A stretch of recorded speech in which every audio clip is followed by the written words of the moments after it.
I'm Isla, born and raised in the quaint town of Harrow, a place small enough that everyone knows your name and nothing remains a secret for long.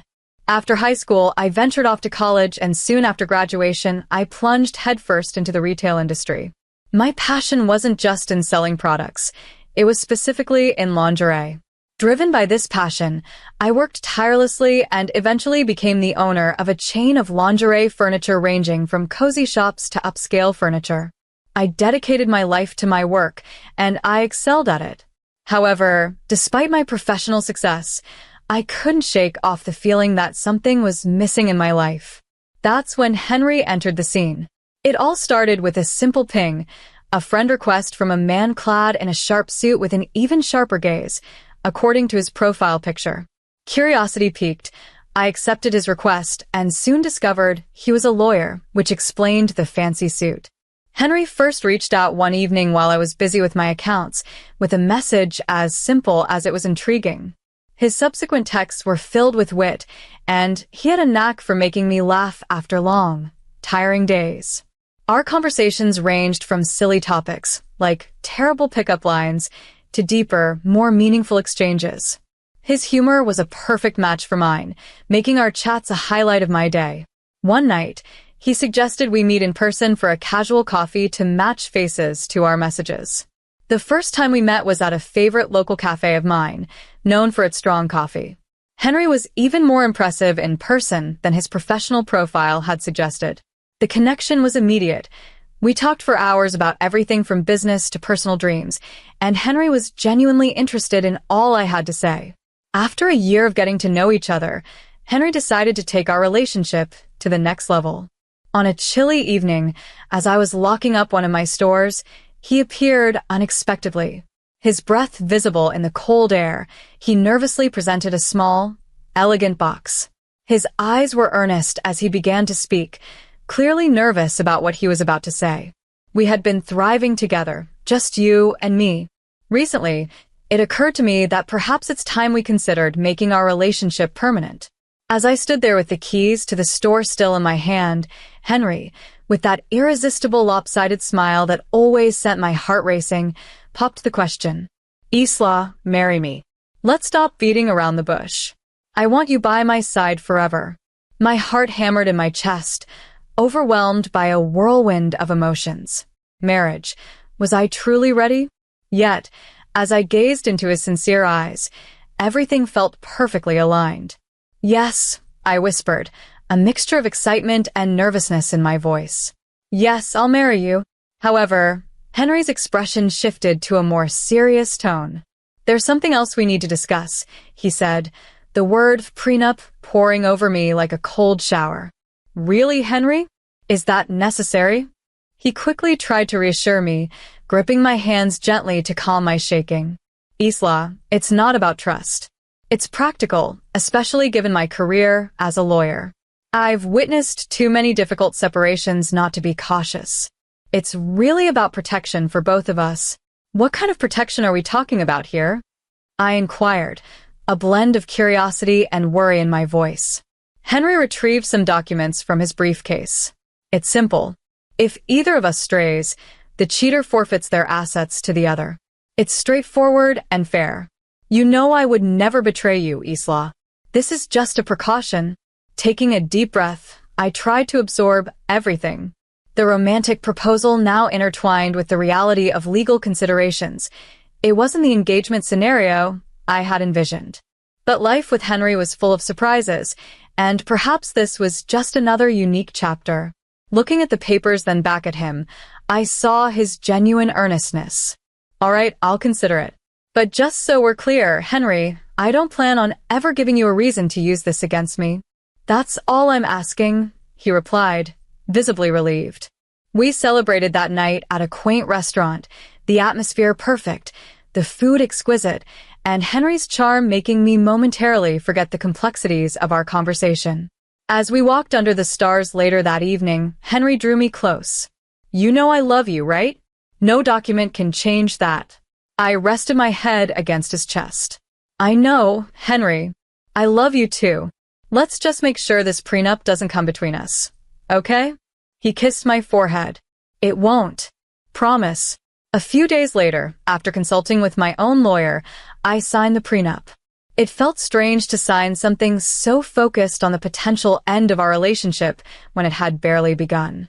But love is a gamble, and I was all in, hopeful that my faith in Henry was well placed. We were the couple everyone admired, always sharing laughs and secret whispers at gatherings. But as the months passed, subtle changes began to emerge, a gradual chill forming between us, hinting at deeper issues yet to surface. Several weeks after our shopping trip, I found myself browsing a collection of fragrances in a perfume store, engaging in light conversation with the sales manager about the different scents. After we left, Henry seemed visibly upset. As we walked away from the bustling mall, he questioned me sharply. "Who is that?" Confused by his tone, I replied, "Just the sales guy. I was asking about the perfumes." "Why?" His response was curt, his eyes piercing. "You seemed really into him," he accused. "Are you serious right now?" I stopped in my tracks, shocked by his insinuation. "I was discussing perfumes, Henry. What's gotten into you?" He scoffed and shook his head, dismissing the conversation as we continued walking. "Forget it. Let's just go home." However, that incident marked the beginning of a troubling pattern. Henry grew increasingly jealous and cold, often sulking or making sarcastic remarks whenever I interacted with other men. His behavior also changed at home. He became more withdrawn, frequently buried in his laptop or phone, leaving me to dine alone most evenings. Unable to bear the growing tension, I confronted him one evening in his study. "Henry, we need to talk," I said firmly, closing his laptop to capture his attention. He sighed, rubbing his temples. "Isla, you don't understand the pressure I'm under with work. And when I see you laughing and chatting with other men, it gets to me. It feels like you don't respect our relationship enough to keep your distance." The conversation escalated, filled with unspoken frustrations and hurt feelings. The situation worsened when I heard from friends that Henry had been spreading rumors about me flirting with other men. "Henry, you've been talking about me behind my back? Telling people I flirt with other guys?" I confronted him, my anger peaking. "It's not like that," he attempted to explain, albeit poorly. "I might have said something, but it's only because I see how they look at you." "I can't believe this," I interrupted him, infuriated. "You have no right to spread lies about me. You're supposed to support me, not tear me down." Following that heated argument, things between us cooled somewhat. One morning, I found a note from Henry on the kitchen counter. His usually neat handwriting appeared rushed. "Isla, let's try to start over. Meet me at the Grand View Hotel, room 181 at 7:10 p.m. tonight. Let's put the past behind us and move forward." The note was unexpected. Perhaps this was his attempt to reconcile. With a mix of apprehension and hope, I decided to go. The day was a haze. My thoughts were fixated on the evening and the possibility of a new beginning. Could we really start over? As evening approached, hope fluttered in my chest, a delicate bird daring to take flight. In a fit of rage, Henry confronted me as soon as I walked through the door. "So, the prodigal wife finally returns," he bellowed, his voice thick with disdain. "We need to talk, Henry." "Something terrible happened tonight," I implored, my voice quivering with urgency, trying to bridge the chasm of misunderstanding between us. But he was deaf to my pleas. With a dramatic gesture, he slammed a set of photographs onto the table. "Then explain these," he demanded furiously. Trembling, I picked up the photos. They depicted me in a hotel room, entangled in a compromising position with a stranger I couldn't recognize. My heart plummeted. "Henry, I swear I don't know this man. I've never seen him before. Something bizarre happened tonight that I can't explain," I stammered, panic rising. Henry's scornful laugh chilled me to the bone. "A monstrous mistake, or simply your monstrous actions. Marrying you was the actual error," he declared coldly. Tears welled up in my eyes, but I steeled myself, determined to remain composed. "I didn't do this. You must believe me," I pleaded. But Henry was relentless. "Believe you? Why should I? You're nothing but a liar and a cheater, and I'll ensure you won't get a dime from me. I'm taking this to court.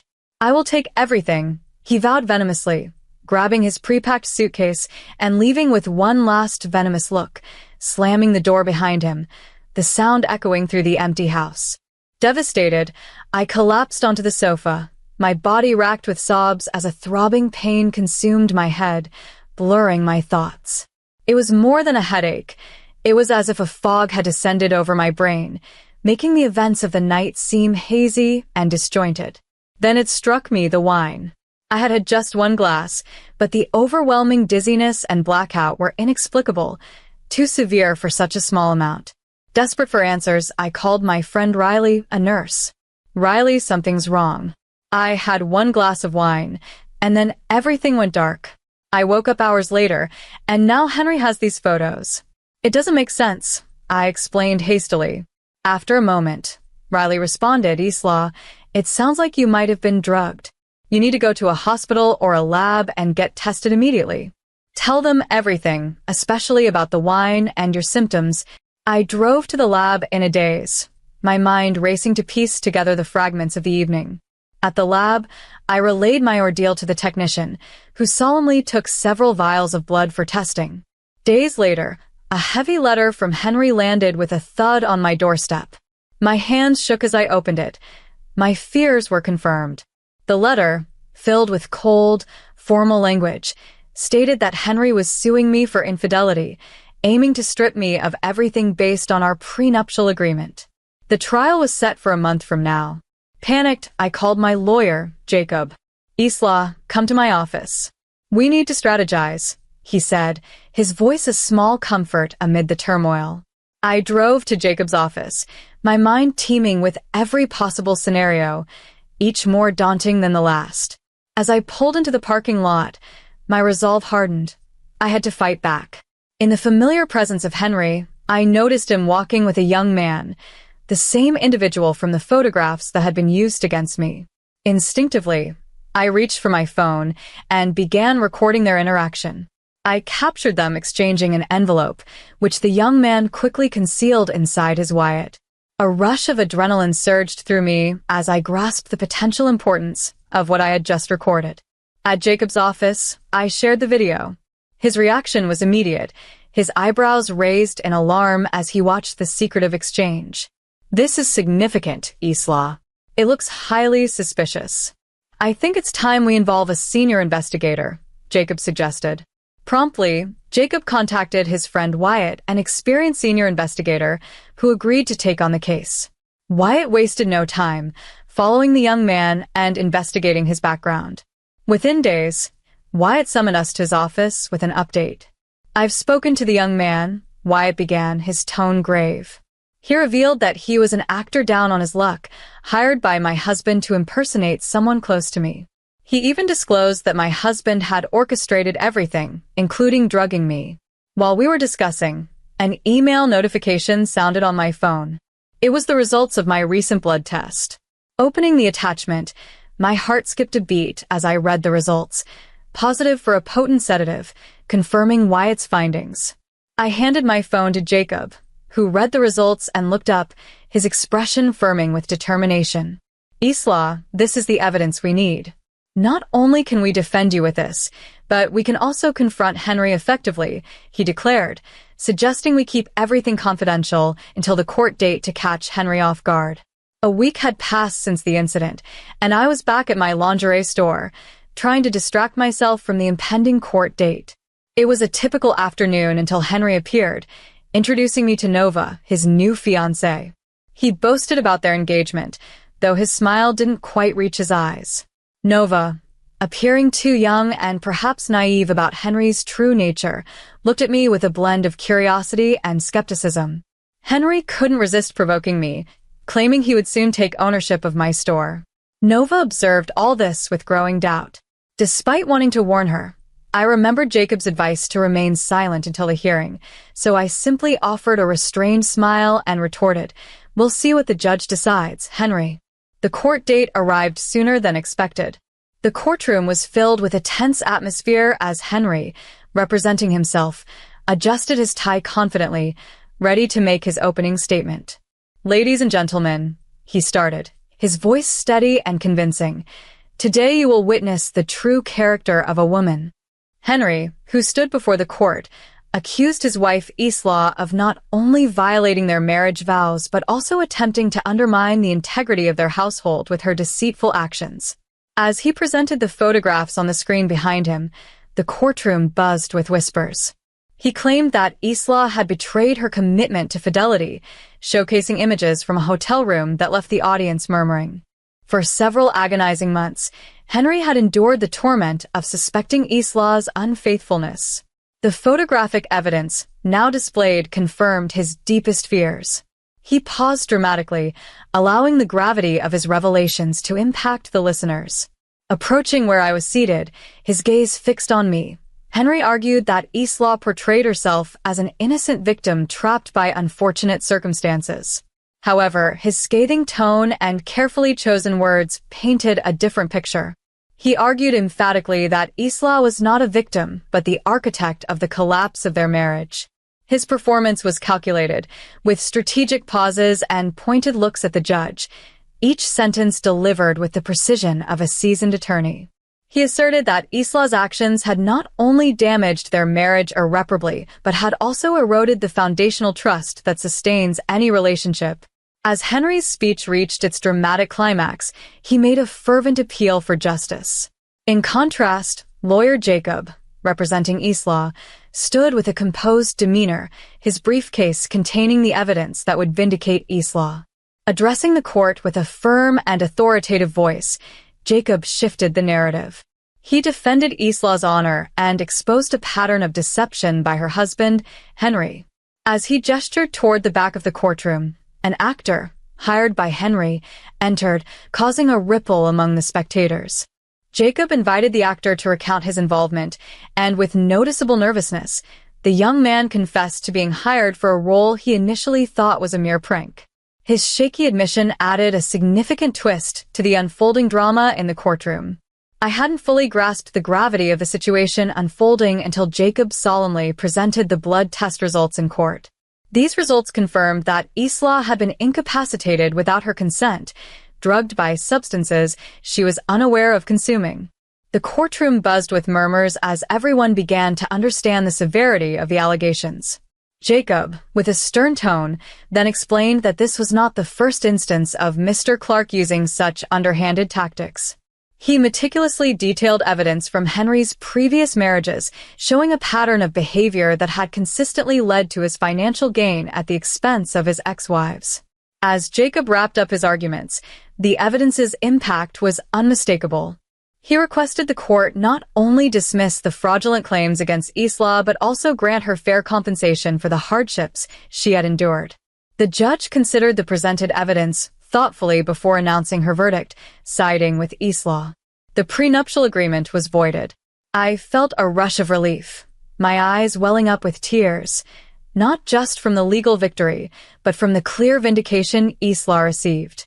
The judge then awarded Isla $610 in damages. Henry's face turned pale, his future shattered in front of him. His fiancée, who had been in the courtroom, rushed out briefly, only to return to thank me for bringing the truth to light, and then left Henry for good. News of the trial spread rapidly, the sensational details grabbing headlines. Henry's professional reputation took a nosedive.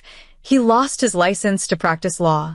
This revelation encouraged his ex-wives to sue him, uncovering a history of deceit that left him both financially and socially bankrupt. As I locked up my office one evening, watching the sunset cast long shadows across the floor, I reflected on the ordeal. It had been a tough fight, filled with despair and indignity at times, but it stood as a testament to resilience and the pursuit of justice.